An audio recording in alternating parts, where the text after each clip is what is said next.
Bueno, muy buenos días para todos. Sean bienvenidos nuevamente a nuestro curso de conferencias, en nuestro calendario de conferencias, titulado como Días de Geominería, que está organizado por el capítulo de la IAPG, de la SCG, de la UDES y de la Universidad de Francisco de Pablo Santander, el capítulo de la SME, la Associated Meaning of Exploration and Metallurgy. En el día de hoy pues tenemos a un invitado, Ricardo Valls, que tiene como titulada su conferencia QA y QC, aseguramiento de control de calidad.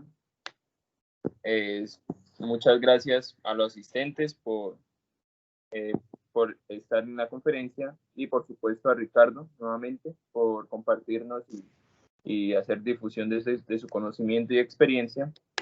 Le damos la bienvenida a Ricardo. Ricardo, muy buenos días. Buenos días, Jefferson, y buenos días a todos por allá. El tema de la conferencia de hoy es control de calidad y garantía de la calidad. Es un tema muy importante y por desgracia no muy común. Hoy vamos a hablar de qué es y cómo lograr el QA/QC. Okay. Para los que no me conocen, mi nombre es Ricardo Valls. Soy graduado de Moscú desde el año 1983. Esa fotografía ahí es yo cuando tenía 21 años. Ahora tengo 62, así que he pasado bastante agua por debajo de ese puente. Soy un PGO, Professional Geoscientist en Ontario, y también una persona calificada. Y asimismo soy el autor de varios libros de geología, QA/QC y el uso de inteligencia artificial y aprendizaje automático. En el día de hoy vamos a estar refiriéndonos fundamentalmente a este libro, el cual puede ser comprado desde este link de aquí. Como siempre, no tiene necesidad de tomar muchas notas. Este video va a estar en YouTube y también el que le interese tener una copia directa de la presentación, me pueden escribir a valspg@gmail.com y con gusto se las envío. Ok. Antes de empezar a hablar de QA/QC, tenemos que empezar a hablar de algo más importante, que es el National Instrument 43101 o el Instrumento Nacional 43101 y lo que pasó en el 1996 a 1997. Muchos de ustedes son jóvenes, no tuvieron que pasar por esto. Yo sí lo pasé. Fue el desastre más grande que afectó la geología a nivel mundial. Y para los que lo conocen, es un caso en Busan, en Indonesia, donde supuestamente descubrieron el depósito de oro más grande del mundo y resultó ser un engaño. Y las acciones de esta compañía pasaron desde 0.10, o sea, 10 centavos, 15 centavos, llegaron a valer $286.50, como pueden ver en esta curva de aquí. A manera de historia, yo estaba trabajando en África, en Ghana, alrededor de esta fecha de aquí, y mi jefe compró, así hablando conmigo, dice, mira, voy a comprar unos $100 de esta acción aquí, y las vendió cuando estaba acá. Claro está, después de eso pudo retirarse. Él hizo muy buen dinero con el Briex. Hay también una película, en inglés se llama Gold, o sea, oro, en el cual más o menos narran la historia de este hecho de Busan. Pero básicamente lo que sucedió fue que el geólogo le echó granitos de oro, él iba a los ríos, lavaba, ponía los granitos de oro y los echaba en las bolsas de muestra que se enviaban al laboratorio. Y como les digo, en un momento determinado este depósito de Busan estaba considerado el mayor del mundo y todo el mundo quería tener parte de él. Hasta que durante el proceso de adquisición, porque hubo compañías mayores que querían comprar el proyecto, fueron a hacer muestreos de verificación. Y inicialmente todas las muestras vinieron sin oro. Y esa fue la primera campanita de urgencia. Después hubo otros muestreos independientes y ya no había manera de evitar la noticia de que en realidad no había ningún oro en el depósito. Más adelante, estudios, investigaciones que se hicieron pudieron mostrar que los granos de oro en las muestras eran de pepitas, rodeados, no era roca, no era oro en la roca, como se decía. El efecto de esto fue horroroso. Durante 3 años prácticamente no hubo trabajo para ningún geólogo en el mundo. Y si combinamos con que con este declave de Bre-X coincidió la aparición de los negocios.com, fue un periodo muy, muy difícil. El público no quería poner dinero en las compañías mineras. Por tanto, las únicas que podían sobrevivir eran las grandes compañías que ya tenían producción de oro y sencillamente estaban vendiendo el oro. Pero el resto de la compañía, las juniors, las que estaban buscando, explorando, no tenían un centavo con que poder trabajar. Canadá fue el primer país que tomó una medida al respecto. La medida contaba de 2 partes. Una, crearon un documento que se llama el Instrumento Nacional 4301, que yo voy a hablar un poquito de él ahora, en el cual especificaba el formato que tenía que tener todo reporte que se hacía de un proyecto, de una compañía, para garantizar de que el inversor tuviera la información necesaria para poder invertir con seguridad.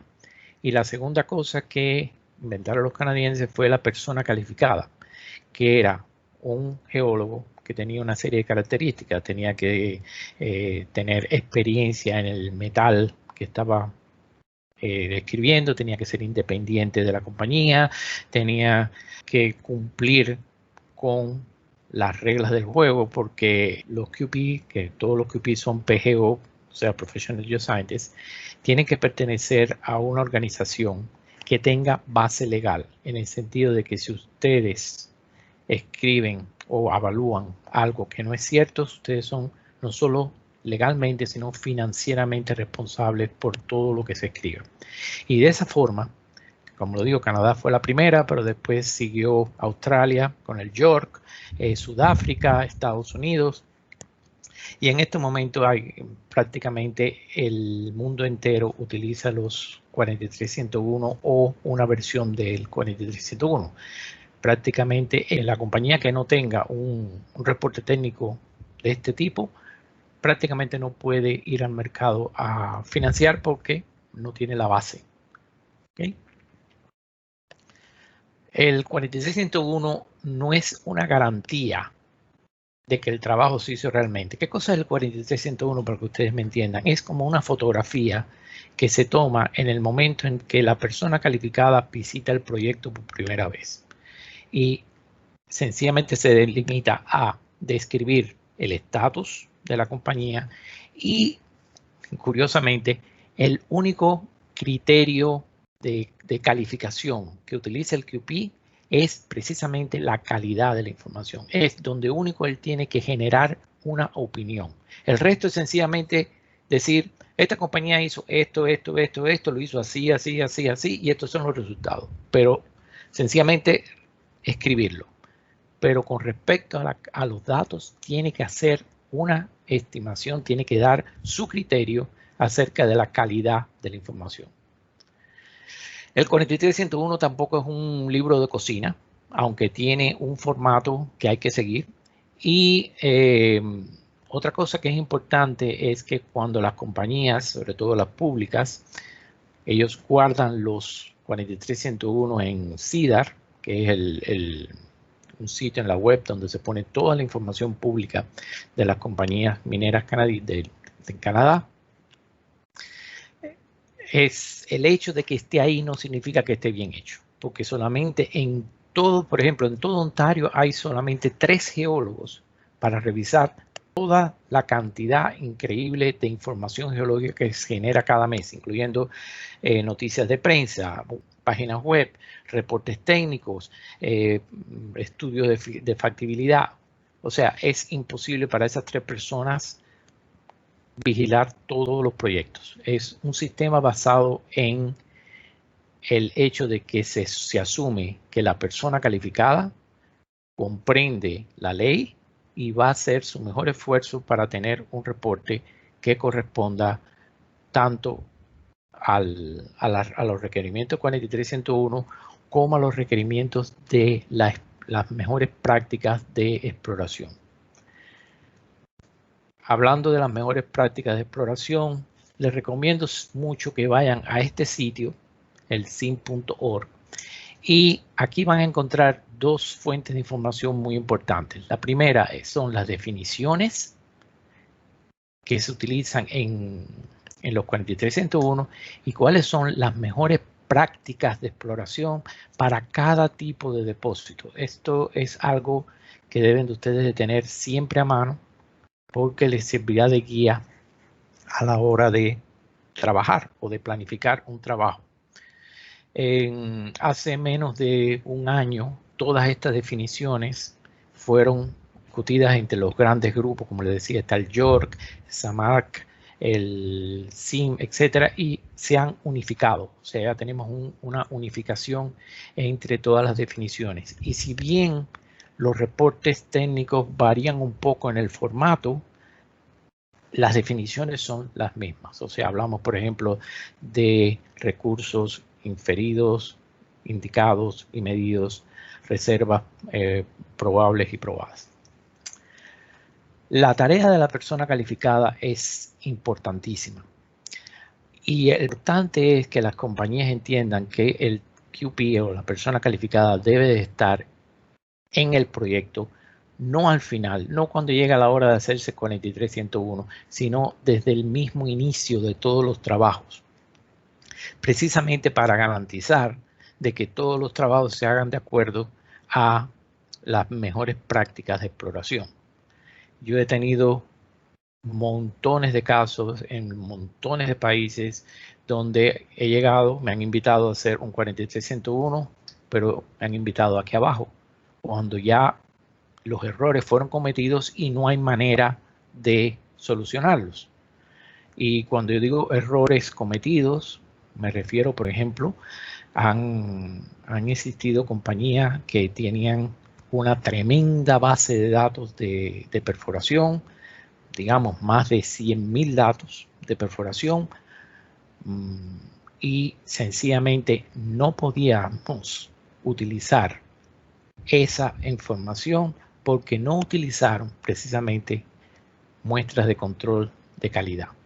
Al no tener muestras de control de calidad, no se puede validar la base de datos. No quiere decir que esté mal. Lo que quiere decir es que no podemos validarla. Al no poder validar la base de datos, el resto del trabajo es por gusto, porque no podemos hablar de recursos, ni de reservas, ni de nada. Es por eso lo importante, en primer lugar, de conocer bien las prácticas de exploración, de tener una persona calificada en el proyecto desde el mismo inicio y que no venga solamente al final del reporte, para hacer el reporte, que venga antes. Aquí les muestro la estructura de un 43101 normal. Aquí en este rectángulo del punto 15 al 22 son para proyectos mucho más avanzados, pero los normales son todo esto. Y aquí ustedes verán que una de las partes más importantes es la parte de verificación de los datos.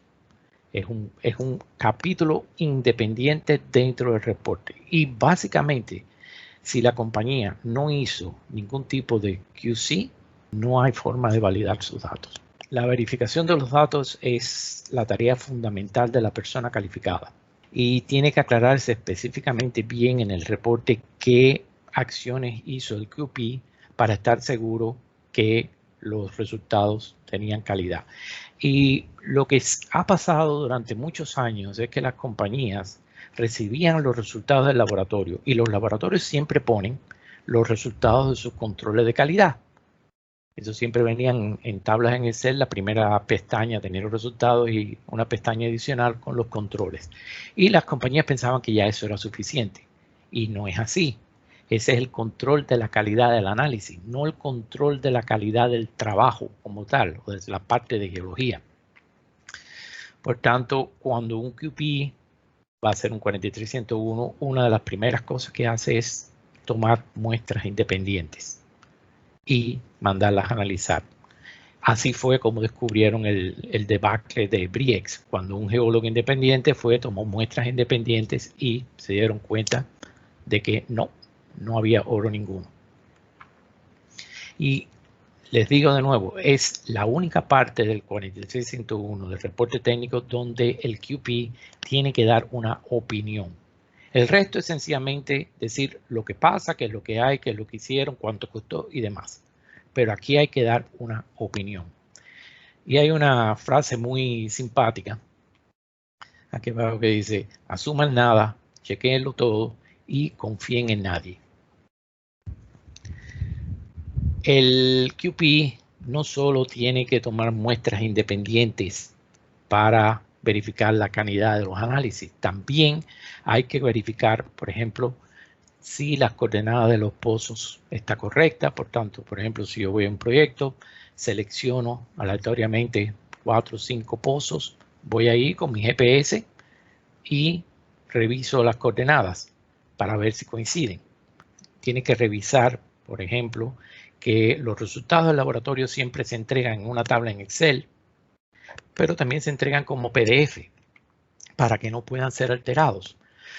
Una de las auditorías que el QP tiene que hacer es coger los PDF y verificarlos contra la base de datos electrónica y ver que funcionan. O sea, hay una serie de etapas que el QP tiene que hacer y que son parte de la verificación de la calidad. Y no solo en la compañía, el QP tiene que hacer una auditoría hasta del laboratorio donde se procesaron los datos.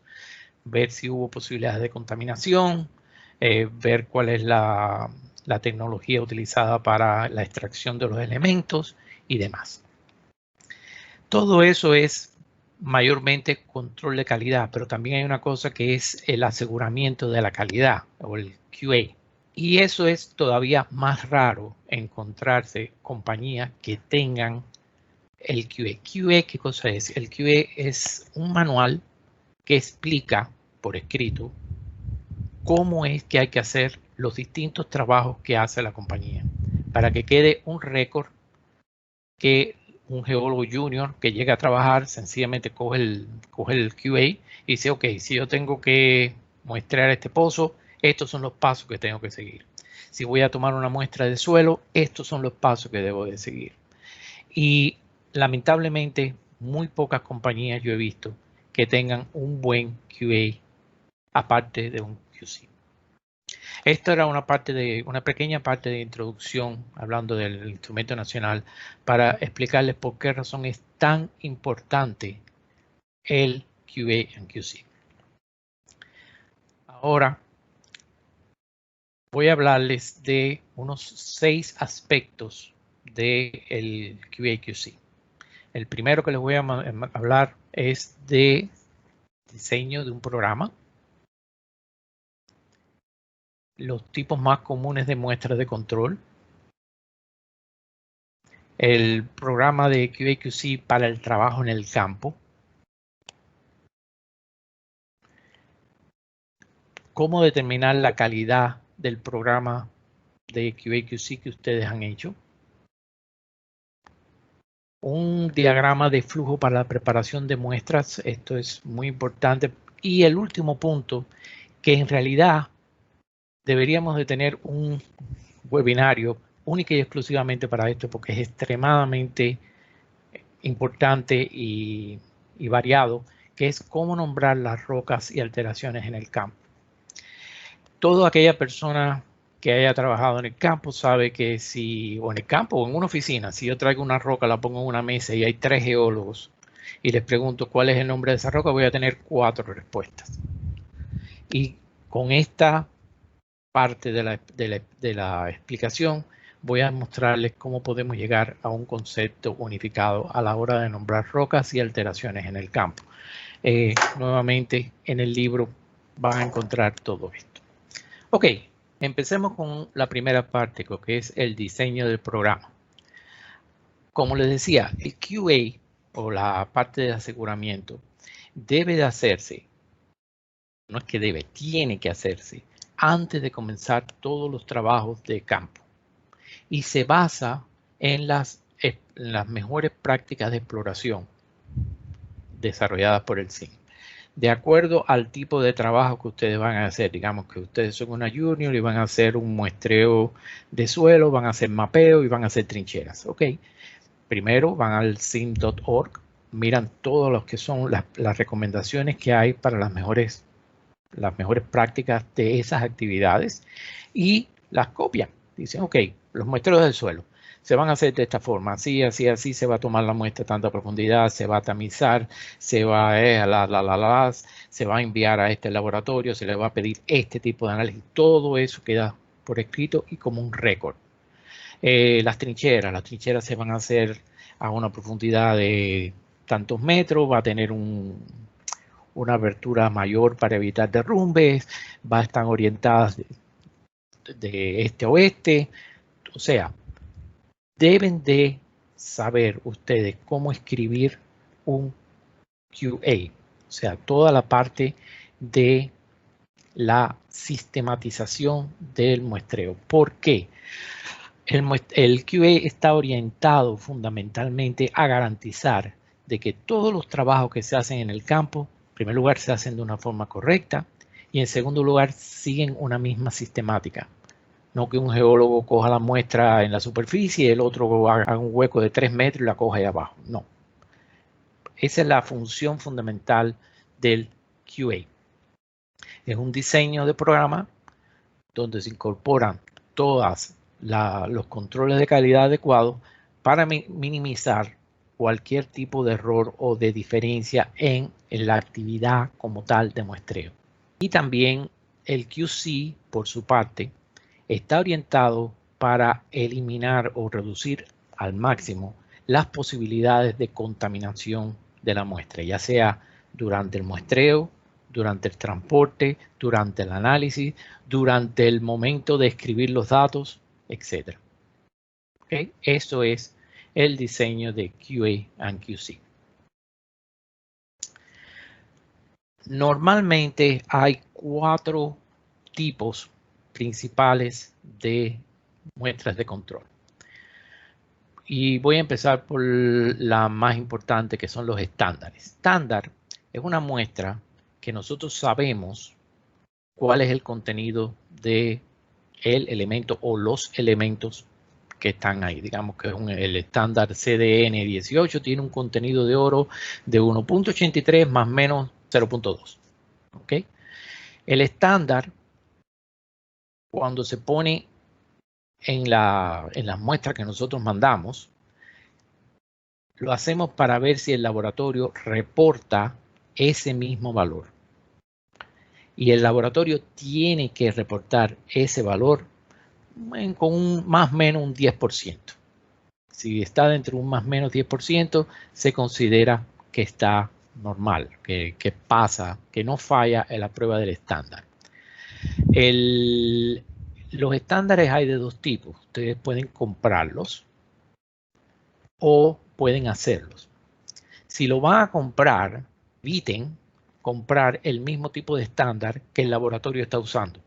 Y casi todos los laboratorios utilizan los estándares de Rock Labs. Así que eviten comprar de Rock Labs. Hay varios otros proveedores de estándares. Es importante que la matriz del estándar que ustedes utilizan corresponda al depósito que ustedes tienen. Si ustedes están trabajando en granitoides, el estándar debe tener una matriz silicia. Si están trabajando en rocas sedimentarias, el estándar debe tener una matriz carbonatada. Eso es muy importante.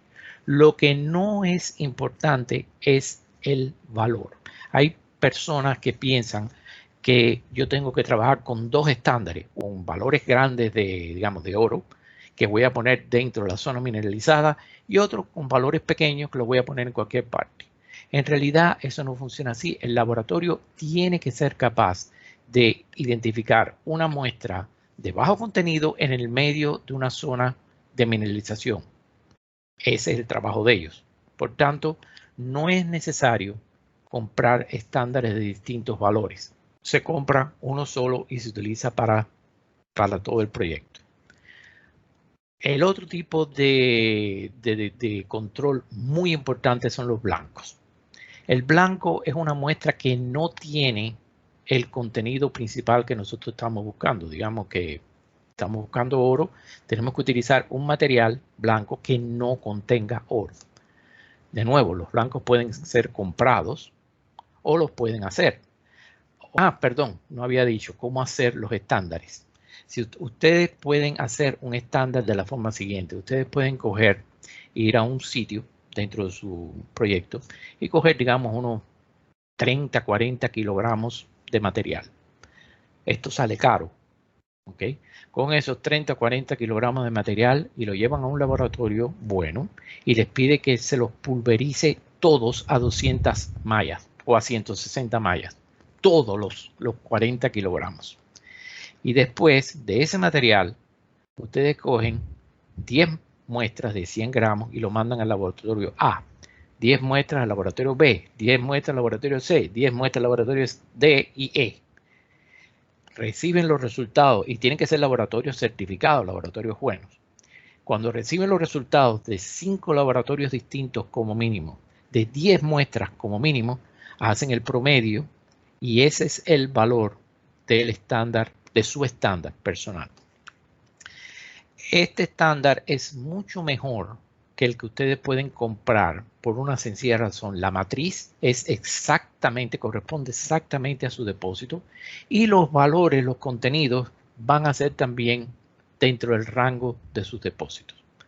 Pero es caro y generalmente solamente compañías de tamaño medio a grande lo hacen. Para los juniors es sencillamente más fácil comprar los estándares ya en paqueticos de 100 gramos y utilizarlo. Los blancos, como les decía, pueden comprarlo o pueden hacerlo. ¿Cómo se hace? Bueno, cogen un ladrillo, lo pulverizan y ya eso es un blanco. Siempre hay que tener cuidado. Les voy a contar algo que me sucedió a mí precisamente en Colombia, en Bucaramanga. Íbamos a hacer un muestreo y no teníamos blanco y estábamos pasando en el carro y vemos que están haciendo una reparación, una construcción en una escuela y tenían la pila de arena en el piso, arena para construcción. Y me bajo del carro y le digo, ¿me permiten coger un poco de arena? Y sí, ¿cómo que no? Y cogí mi paquete grande de arena y me lo llevo para utilizar como blanco en el campo. ¿Quién les dice a ustedes que todas las muestras de blanco trajeron oro? Al otro día regresamos al lugar y dijimos, ¿de dónde ustedes sacaron esta arena? Porque estas arenas tienen oro. Las arenas venían de un pueblo al norte de Bucaramanga, que ahora se me olvida el nombre, y venía de estaba aguas abajo de una mina de oro. Y por tanto, no servían de blancos. Tienen que tener cuidado con eso. Pueden utilizar cal, pueden utilizar el suelo de las macetas, la gente que compran macetas con tierra para sembrar florecitas y demás, esa tierra negra también es muy buena. Eso es lo que pueden utilizar como blancos, si es que no los compran. Los duplicados. Los duplicados es otro método y el duplicado existe de varios tipos. Ustedes pueden hacer duplicados de campo, por ejemplo. Una vez que ha terminado el proceso de muestreo, digamos con un muestreo de suelo, el QP puede ir de nuevo al terreno, buscar los agujeros donde se tomaron las muestras y coger una muestra exactamente del mismo lugar de donde la tomaron. Eso se llama un duplicado de campo. Se hace muy poco. El otro duplicado es un duplicado, sobre todo que se utiliza mucho en la perforación, en el cual una muestra, se toma la muestra, se pica la mitad es el original y la mitad es un duplicado de esa misma muestra. También existen duplicados que se hacen dentro del laboratorio para ver dónde es que puede haber algún error, si es en la etapa de trituración o de pulverización, etc. O sea, los duplicados son muy importantes. Ahora, ¿qué sucede con los duplicados? Funcionan muy bien cuando no hay efecto pepita. Y ustedes saben que el oro generalmente tiene el efecto de pepita. Y cuando ustedes cogen una muestra, sobre todo una muestra en el campo, y la dividen a la mitad, incluso si la tamizan, si la cuartean, si la dividen en 4 y cogen las dos partes, incluso si hacen un buen muestreo en el campo, el efecto pepita es muy difícil de evitar. Por tanto, si ustedes están trabajando en yacimientos de oro, generalmente lo que sucede es que cuando ustedes hacen la prueba de los duplicados y si ven que falla la prueba de los duplicados, generalmente lo único que se recomienda es coger más muestras, un volumen mayor, pero no se considera eso como una falla del análisis. Si estamos trabajando con cobre, plomo, zinc, níquel, cobalto, otros elementos, y hay diferencia entre los resultados de un duplicado, eso es un problema y tiene que ser analizado y discutido con el laboratorio. Esta tablita de aquí abajo indica más o menos el porcentaje de muestras de control de calidad que deben de ser usados. Perdón, se me olvidaba mencionarle los controles externos. Son muestras que se hacen para controlar la precisión y reproducibilidad de los resultados del laboratorio. ¿Qué significa eso? Se coge una muestra analizada por el laboratorio A y se manda a hacer el mismo análisis por el mismo método en un laboratorio B de igual o mejor calidad. Los resultados deben de ser similares. Si no son similares, bueno, ahí empiezan las discusiones, por eso es que siempre es bueno coger un laboratorio de mayor calidad o lo que se llaman laboratorios de arbitraje. Uno de los laboratorios de arbitraje más conocidos en el mundo es SGS. Yo normalmente utilizo otros laboratorios y utilizo a SGS como laboratorio de arbitraje. Y casi nunca hay problemas entre los controles externos. Entonces, normalmente se dice que, sobre todo al inicio de un proyecto, el 10% del volumen total de muestras tiene que ser un control de calidad. Así de grande. Más adelante, ya cuando se conoce mejor el proyecto, cuando los geólogos tienen mayor experiencia y calidad, puede reducirse un poquito el tamaño de los controles. Pero, como les decía, en el caso de un yacimiento de oro, los duplicados se cogen cada 40 muestras, los blancos cada 33, los estándares cada 25 a 50 y los controles externos cada 100 muestras. ¿Qué significa esto en la parte práctica? Digamos, ustedes fueron al campo y trajeron 200 muestras. Las ponen en una hilera desde el 1 hasta el 100. Y van contando, ok, la muestra número 33 no es una muestra, tiene que ser un blanco. O sea, cuando ustedes están en el campo cogiendo las muestras, ustedes saben que generalmente se utilizan unas libreticas con etiquetas de numeración. Si el número de la muestra termina en 33, ustedes saben que esa muestra corresponde o tiene que corresponder con un blanco. Por tanto, no cogen muestra, llenan el paquete ese con un blanco o lo dejan vacío y lo llenan cuando lleguen a la base o a la oficina. Lo mismo sucede con el estándar. Si es la muestra, digamos, 50 o 100, 50, 100, 150, 200, etc. Esas muestras las dejan vacías y cuando lleguen a la oficina le ponen el real del estándar dentro. El duplicado no es tan complejo. Llegamos a la muestra 40, esa muestra la dividen en dos y, como les digo, es bueno tratar de hacer este muestreo lo mejor posible. Tamizarla, homogenizarla, cuartearla y coger dos extremos como la muestra y los otros dos extremos como el duplicado. Y una práctica muy correcta es poner en la libretica de números, poner las letras que corresponden al tipo de QC que ustedes van a utilizar. D para duplicado, B para blanco, S para estándar y control externo una E. De esa forma, cuando ustedes están en el campo, se van a acordar, ok, esto corresponde a un blanco.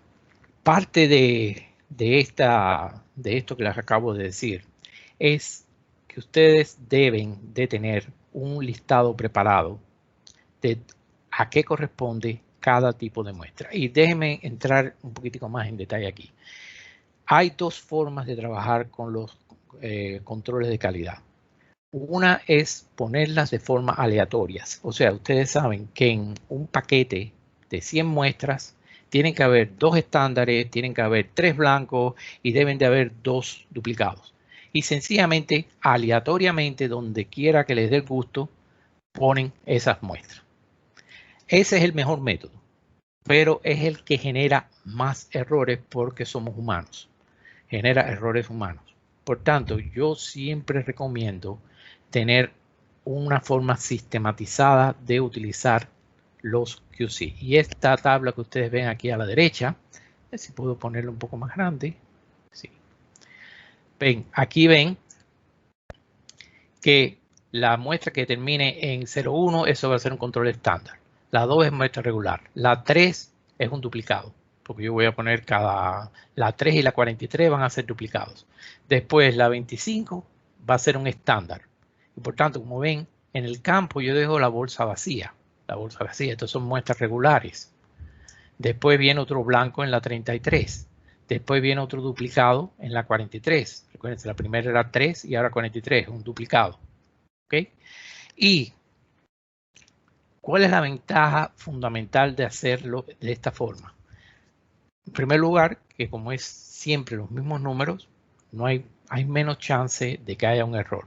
Segundo, cuando ustedes reciben los resultados, nada más que con mirar los resultados ya ustedes pueden tener una idea de la calidad de sus resultados, porque ustedes saben, por ejemplo, que la 3 y la 33 tienen que ser blancos. Por tanto, si le ven oro, ya saben que hay un error, sin hacer mucho análisis.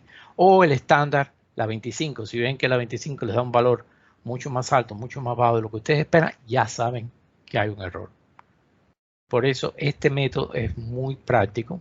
El laboratorio no tiene por qué saberlo y ustedes pueden cambiarlo cada X cantidad de meses o 2 veces al año, cambiar la secuencia de estos números.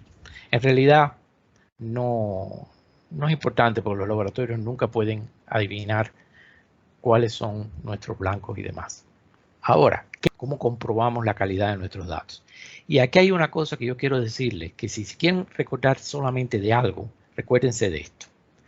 Antes de comenzar los trabajos, ustedes como geólogos tienen que tener un acuerdo firmado con el laboratorio que va a hacer sus análisis, en el cual se especifiquen las reglas del juego. Tienen que estar bien claras las reglas del juego. ¿Y cuáles son las reglas del juego?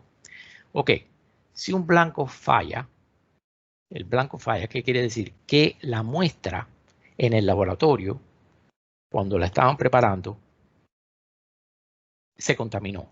Eso quiere decir que el laboratorio no limpió bien las máquinas a la hora de preparar las muestras. Los laboratorios de forma, sobre todo si son laboratorios de calidad, ellos limpian con aire y los pulverizadores entre cada muestra. Y cada X cantidad de muestras, 5 o 10 muestras, les pasan un blanco de ellos mismos para estar seguros de que no hay este problema de contaminación. Pero de vez en cuando, incluso los mejores tienen problemas de contaminación. Y esa es la razón por la cual el blanco es tan importante. ¿Qué consideramos un blanco fallido? Si el contenido del elemento que buscamos está 10 veces más grande que el límite de detección del laboratorio. Quiere decir, si el límite de detección del laboratorio para oro es 0.05 partes por millón y ustedes tienen 0.5 partes por millón, ese blanco falló. 0.5, 0.6, en cualquier cosa que sea por encima de 0.5 partes por millón es un fallo. ¿Qué quiere decir? El laboratorio tiene que repetir al menos 5 muestras desde la que falló en adelante, utilizando el material original de la muestra, o sea, el rechazo. Porque ustedes saben, cuando ustedes mandan una muestra al laboratorio, si manden 200 gramos o 10 kilogramos, el laboratorio sencillamente hace una muestra de unos 100 gramos, a veces menos, y con eso es lo que trabaja. O sea, ellos tienen el material original ahí. O sea, si el blanco falla, el laboratorio tiene que repetir 5 muestras a partir de la que falló, a partir del material de rechazo. Y el costo de dicho fallo, de dicho análisis, es de ellos. no de nosotros. Como les decía, en el caso de que un duplicado falle, generalmente es muy pocas cosas, sobre todo si es un duplicado de oro. Si estamos trabajando en oro y tenemos un duplicado que falla, generalmente, sencillamente se le informa al laboratorio, oye, tenemos un problema aquí con los duplicados que no nos están dando buena relación, pero no podemos hacer nada más. No se puede pedir a un laboratorio que repita muestras de oro precisamente por el problema de las pepitas. ¿Qué podemos hacer nosotros? Aumentar el volumen de muestra. Mientras más muestras tomamos, más pequeño es el efecto de pepita. De nuevo, eso tiene un límite, eso es fácil de hacer, por ejemplo, cuando estás cogiendo muestras de suelo, en vez de coger 200 gramos, coges 400 gramos. Pero cuando estás trabajando con perforación, que estás cogiendo la mitad del testigo, ya, es la mitad del testigo. Podrías arriesgarte a coger 3/4 del testigo, pero te quedaría muy poco material. En esos casos, como les digo, en el caso de los duplicados, específicamente para el oro, sencillamente se le informa al laboratorio de que hay un problema, pero no se hace nada. Ahora, si los duplicados fallan para otros elementos, como les decía, cobre, plomo, zinc, níquel, cobalto, cualquier cosa que no sea oro, que no tenga efecto pepita, de nuevo, ellos están obligados a repetir ese mismo análisis. No todos, sencillamente el análisis que falló, tienen que repetirlo. Si el estándar falla, ahí sí la cosa es mala. Si un estándar falla, el laboratorio tiene que repetir 25 muestras antes y 25 muestras después de las que falló. ¿Ok? Y, de nuevo, al costo del laboratorio. ¿Qué es lo que sucede en ocasiones?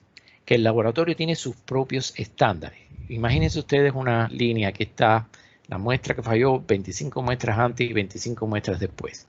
Pero el laboratorio tenía un control de ellos que no falló aquí y un control de ellos que no falló aquí. Ok, no hace falta repetir las 25, hace falta repetir las que no fallaron, perdón, las que fallaron entre las que falló y las que el laboratorio hizo que no falló.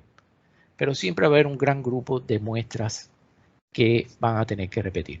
Pero si ustedes no discuten esto antes de que comiencen los trabajos, si no lo tienen en un contrato, el laboratorio puede decirle, sí, como que no, y nosotros le repetimos lo que quiera, pero tienen que pagar más, o un porcentaje. No, eso es culpa del laboratorio y tiene que ser tratado por el laboratorio.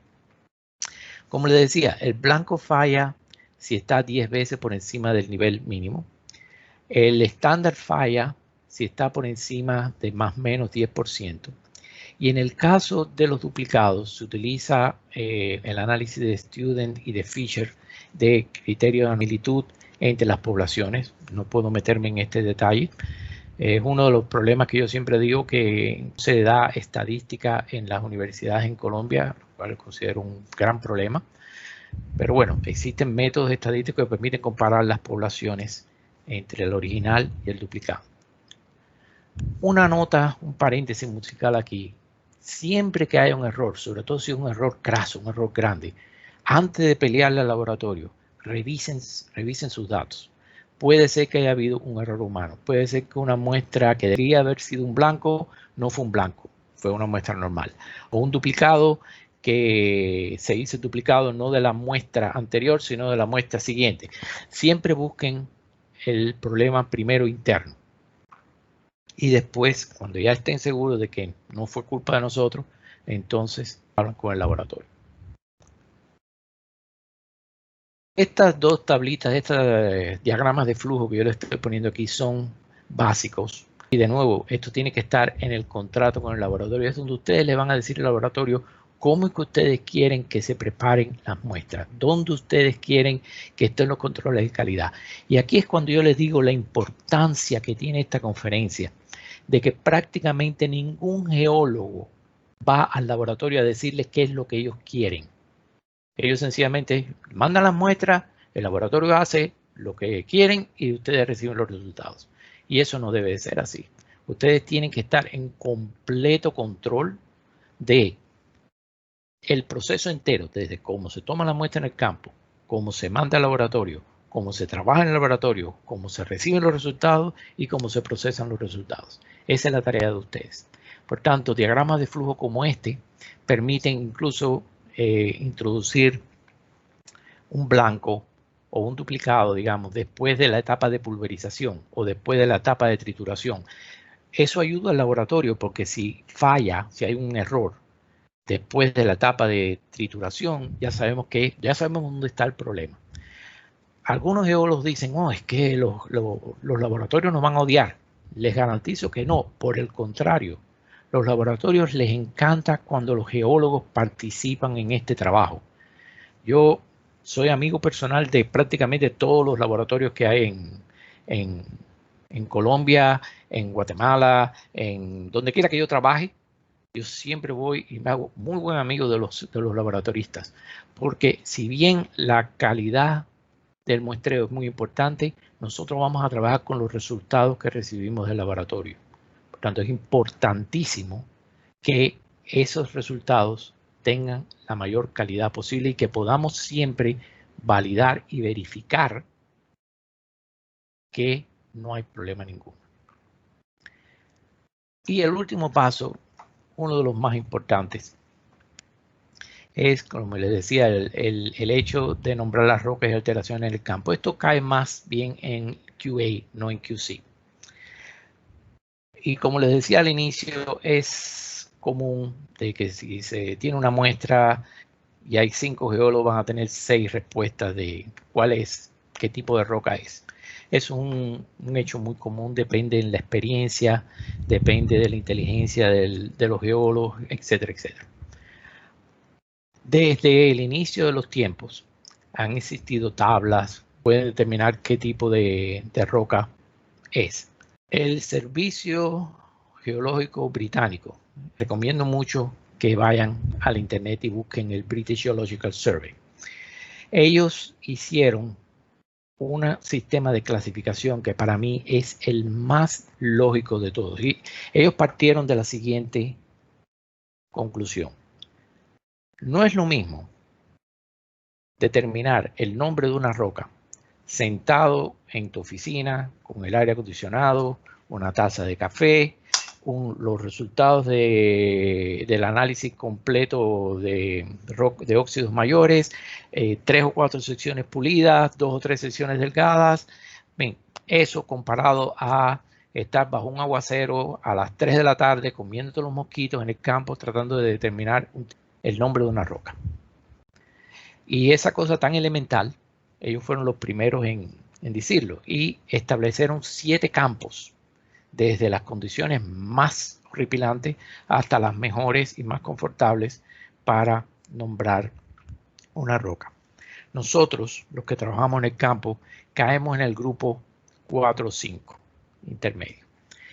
Si ustedes van al British Geological Survey, van a ver que existen explicaciones sumamente detalladas para cada tipo de roca, granitoides, metamórficas, sedimentarias, incluso los resultados de la actividad humana. Pero ese sistema lo van a encontrar bastante complicado. Son libros. En este libro que yo les mencioné al principio, les voy a mencionar al final, yo simplifiqué un poco el proceso, de forma tal de que sea más aplicable a la geología. La otra cosa que es importante tener, y eso no viene de los geólogos británicos, eso viene de los geólogos canadienses, es la secuencia en la cual ustedes van a describir una roca. Y de acuerdo al sistema que se utiliza aquí en Canadá, la descripción de una roca comienza con la alteración hidrotermal, los calificadores y el nombre de la roca, la textura y la mineralización. ¿Okay? Siempre describan en este orden: alteración, nombre con calificador, textura y mineralización. ¿Cómo es que los británicos resolvieron el problema de que hay 5 geólogos, una roca y hay 6 resultados? Ellos determinan que existen 2 tipos de nombres: los nombres raíces y los nombres aprobados. Nombre raíz es cuando ustedes están 100% seguros de lo que es la roca. Nombre aprobado es cuando tienen una idea. Ponerles un caso. Están trabajando aquí en Canadá, donde no hay oxidación ninguna. Tienen un pedazo de una roca verde pesada con unos cristales de este tamaño de olivino, unos cristales de tamaño de piroxeno. O sea, fácilmente usted puede decir esto es una piroxenita. ¿Okay? Eso es un nombre raíz. Ahora están trabajando en Colombia con tremenda corteza e intemperismo y se encuentran una roca completamente roja, oxidada, a lo mejor algunos remanentes de olivino, algunos remanentes de oblenda. Bueno, ustedes creen que esta es una roca ultramáfica. No pueden decir que es una piroxenita o una dunita o una websterita, pero saben que es una roca ultramáfica. Ese es un nombre aprobado. Y de esa forma, ustedes no van a tener discusiones internas, utilizan los nombres aprobados. Más adelante, cuando se hagan secciones pulidas, secciones delgadas, y ya se sepa que esa roca es o era una dunita que fue alterada, entonces pueden venir y cambiar el nombre. ¿Ok? Aquí en la tabla esta 2, una de las cosas más interesantes que tiene el sistema, ellos dicen que cuando usted está trabajando con nombres raíces y ponen el nombre, digamos, piroxenita, tienen que ponerlo, si están escribiendo a máquina, tienen que ponerlo en negritas y subrayado. Si es un nombre aprobado, sencillamente lo ponen en negritas. Si están escribiendo en su libreta, ¿okay? En la libreta de campo, si es un nombre aprobado, escriben piroxenita y lo subrayan. Y si no es aprobado, si no es raíz, es aprobado, entonces lo escriben normalmente. Eso es con respecto al nombre. Ahora, toda roca tiene un calificador. Puede tener un calificador, no es necesario que lo tenga.